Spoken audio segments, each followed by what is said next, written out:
మిత్రులారా, ఈరోజు భారతీయ జనతా పార్టీ కార్యాలయంలో బాబాసాహెబ్ అంబేద్కర్ గారికి నివాళులు అర్పించి వారి వర్ధంతి సందర్భంగా ఈరోజు దేశమంతా కూడా వారు ఇచ్చినటువంటి ఒక రాజ్యాంగ స్ఫూర్తి, రాజ్యాంగం ఏదైతే దేశానికి ఇచ్చారో మనందరం కూడా దాన్ని పాటించాల్సిన అవసరం ఉన్నది.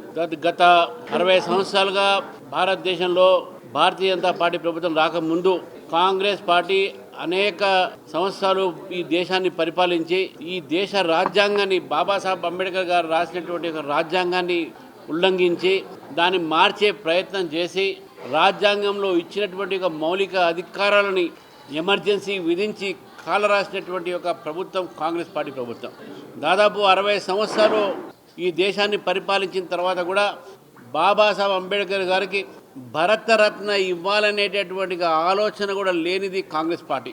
1955లో నెహ్రూ గారికి ఇచ్చారు, దాని తర్వాత ఇందిరాగాంధీకి ఇచ్చారు, దాని తర్వాత ఇంకెవరు ఇచ్చారు. కానీ 1990 వరకు కాంగ్రెస్ ప్రభుత్వం ఉన్నటువంటి సమయంలో వరకు బాబాసాహెబ్ అంబేద్కర్ గారికి భరతరత్న ఇవ్వలేదు. అయితే కాంగ్రెస్ ఇతర ప్రభుత్వం 1990లో వచ్చినటువంటి ప్రభుత్వం ఆ రోజు బాబాసాహెబ్ గారికి భరతరత్న ఇవ్వడం జరిగింది. ఆ భరతరత్న డాక్టర్ బాబాసాహెబ్ అంబేద్కర్ని ఇంకా గుర్తించి గౌరవించి నరేంద్ర మోదీ గారి ప్రభుత్వం వచ్చిన తర్వాత వారి పుట్టిన స్థలం నుంచి వారు ఆఖరి శ్వాస ఉండేటటువంటి ఒక స్థానాన్ని పంచతీర్థలుగా మార్చినటువంటి ఒక ఘనత నరేంద్ర మోదీ గారి ప్రభుత్వంది. మహూలో ఒక బ్రహ్మాండమైనటువంటి స్మారకంతో పాటు నాగ్పూర్లో, బొంబాయిలో, అదేవిధంగా లండన్లో కూడా వారు చదువుకున్నటువంటి ఒక ఏదైతే గదిని భారత ప్రభుత్వం దాన్ని కొని అక్కడ మంచి లైబ్రరీని ఎస్టాబ్లిష్ చేయడం జరిగింది.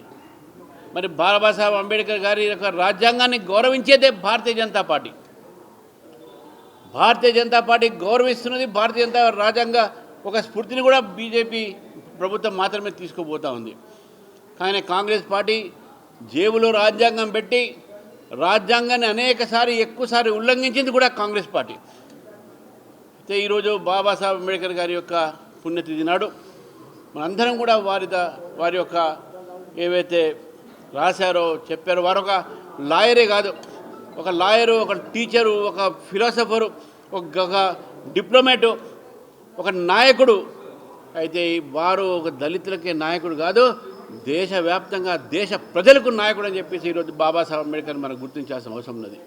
ఈరోజు భారతీయ జనతా పార్టీ కార్యాలయంలో వారికి నేను శ్రద్ధాంజలి అర్పిస్తూ, నివాళులు అర్పిస్తూ, మరి ఈరోజు తెలంగాణలో కూడా బడుగు బలహీన వర్గాల కోసం మనం ఫైట్ చేయాలి, మార్జినలైజ్ సెక్షన్స్ కోసం ఫైట్ చేయాలి అనేటువంటి ఆలోచనతో ఉన్నటువంటి బాబాసాహెబ్ అంబేద్కర్ ఆలోచనకు విరుద్ధంగా ఈరోజు ఒక బలహీన వర్గాలకు సంబంధించినటువంటి సా ఈశ్వర్ అనేటువంటి ఒక వ్యక్తి, ఒక విద్యార్థి, అతను బీసీలకు అన్యాయం జరుగుతుందని చెప్పేసి ఆత్మహత్య ప్రయత్నం చేసుకున్నా, ఆత్మహత్యతో చనిపోయడం జరిగింది. వారికి ఆ చనిపోయినటువంటి కుటుంబానికి నా తరపు నుంచి, నా పార్టీ తరపు నుంచి ప్రగాఢ సంతాపం తెలుస్తూ, మరి ఎందుకు ఈ యొక్క సంఘటన జరిగిందో ఒకసారి రాష్ట్ర ప్రభుత్వం ఆలోచించాల్సిన అవసరం ఉంది. కామారెడ్డి డిక్లరేషన్ తర్వాత ఈరోజు వీరు చేసినటువంటి ఒక ఏదైతే మోసం ఉందో ప్రజలు గమనిస్తూ ఉన్నారు. కానీ ఇక్కడ ఈ వేదిక ద్వారా నేను కోరుతా ఉన్న యువతని మనం పోరాడదాం, కలిసి పోరాడదాం. కానీ మన ప్రాణాలను మనం అంతం చేయొద్దు. బ్రతికి మనం పోరాడదాం, చనిపోయి మనం పోరాడలేము. కాబట్టి ఆ యువతను కూడా నేను పిలుపునిస్తున్నాను. మనం ఆత్మహత్యలు, ఆత్మ ఆహుతులు తప్ప వేరే మార్గం ద్వారా మనం ఈ ప్రభుత్వంతో పోరాడదామని చెప్పి తెలియజేస్తూ, మరి మరొక్కసారి నా తరఫున, భారతీయ జనతా పార్టీ తరఫున బాబాసాహెబ్ అంబేద్కర్ గారికి నేను నివాళులు అర్పిస్తూ ఉన్నాను.